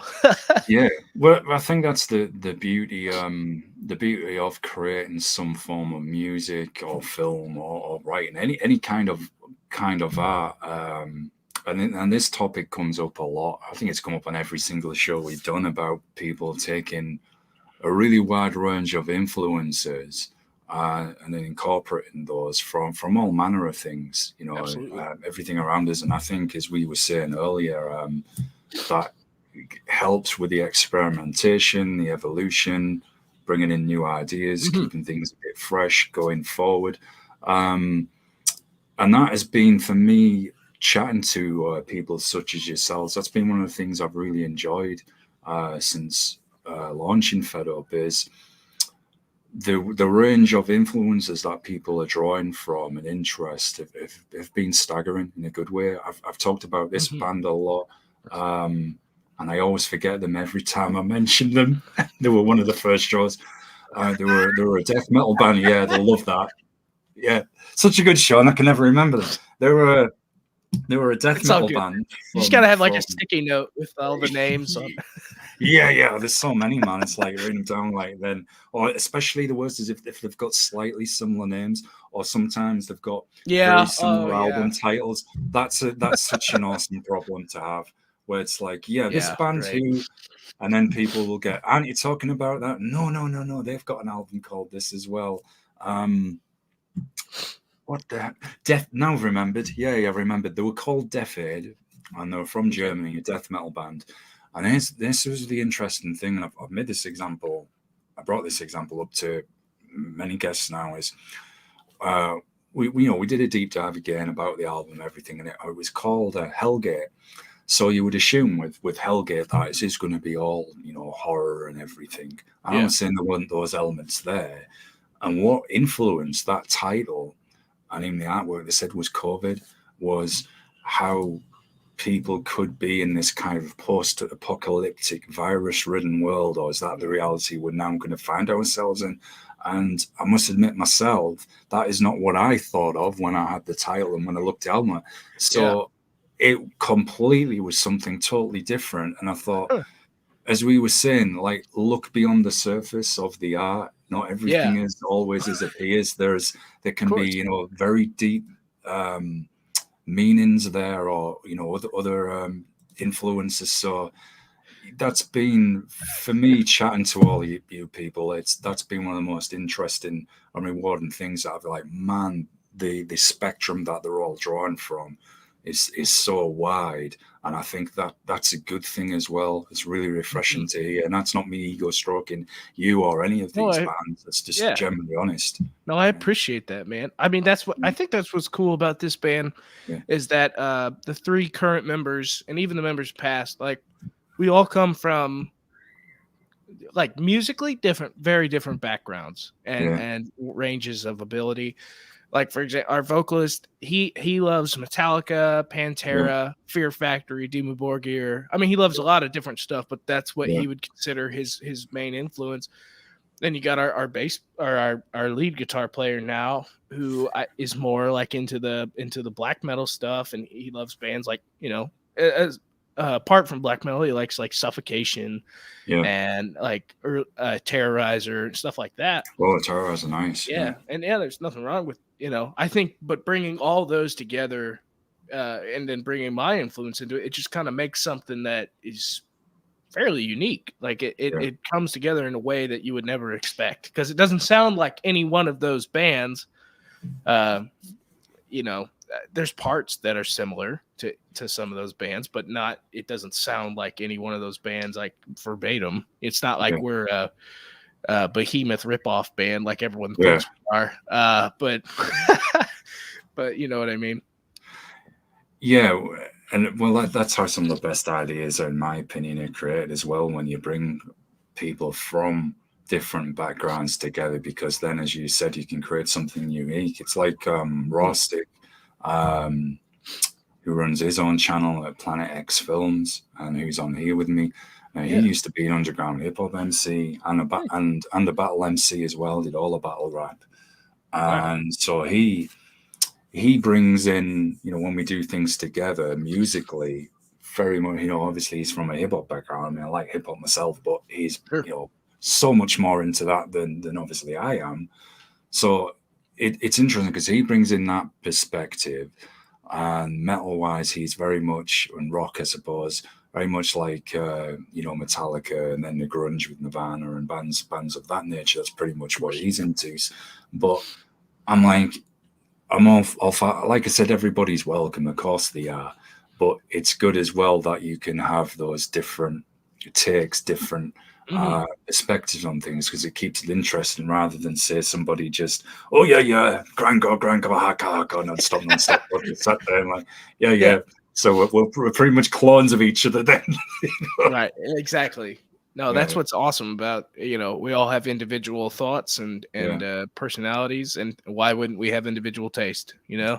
Exactly, man.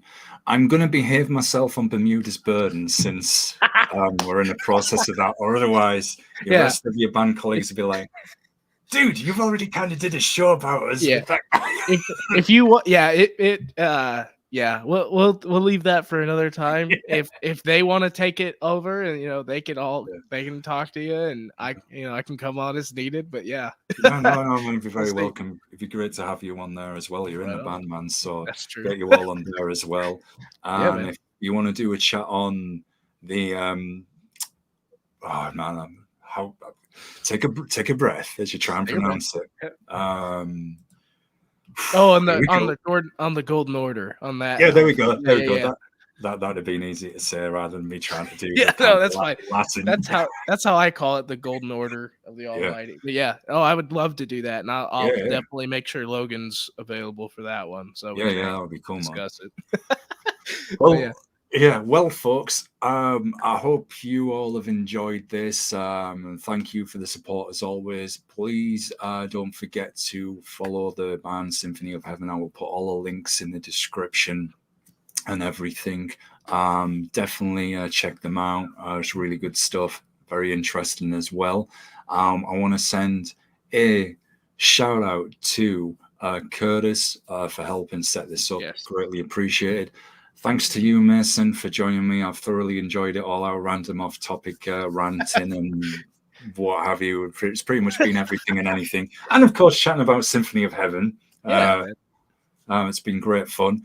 We are going to do the uncomfortable pause moment, folks, where I hit pause and I kind of look like, what is wrong with this guy? As I go, does it stop? Does it stop? I usually do the metal pause or whatever. Exactly. I'm saying, no, is it happening?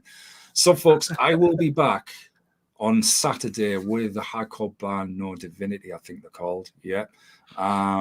Possibly more guests. More guests. Just subscribe to Fed Up. I'm usually on every day. That would be easy to say. Don't forget. I should have done that. Promotes other people but can't promote himself. Story of my life. I understand. It's like, don't forget to follow, support, subscribe, folks. And I'm usually on every day with guests from all manner of genres. And we'll see you in the next episode. So myself and Mason are going to do the uncomfortable pause moment while we're hitting the stream. See you in the next episode, everyone. Here we go. See you guys.